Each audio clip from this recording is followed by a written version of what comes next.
Timer শুরু হবে তখন এই $5,000 বাজিও শুরু হবে। তোমাদের মধ্যে কেউ কি 99 জন প্লেয়ারের বিশ্বাসের বিনিময়ে এই 5,000 নিতে চাও? তাহলে এটা এখানে আছে। টাইমার শুরু করো। আমি ভাবছি যেন আমরা না যাই। আমি শুধু আশা করছি যে অন্য টিম থেকে কেউ যেন বেরিয়ে যায়।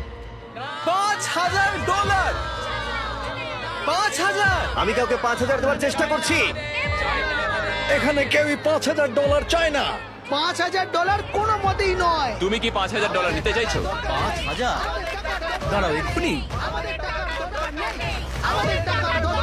প্রত্যেকটা টিমই 5,000 নিতে অস্বীকার করছে। যেহেতু কেউই এটার উপরে বেশি ইন্টারেস্ট দেখায়নি, তোমরা এক কাজ করো, টাইমারটাকে রিসেট করে দাও, আবার 10 মিনিটে সেট করে দাও, দেখা যাক কি হয়। এই অফারটা এখন আর উপলব্ধ নেই। বোঝা যাচ্ছিল এই 1100 জন প্রতিযোগী মাত্র $5,000 বিনিময়ে কারোর সাথে বিশ্বাসঘাতকতা করতে তৈরি নয়। কিন্তু যখনই আমরা $50,000 বাজিতে রাখলাম, গোটা স্টেডিয়ামটা ধীরে ধীরে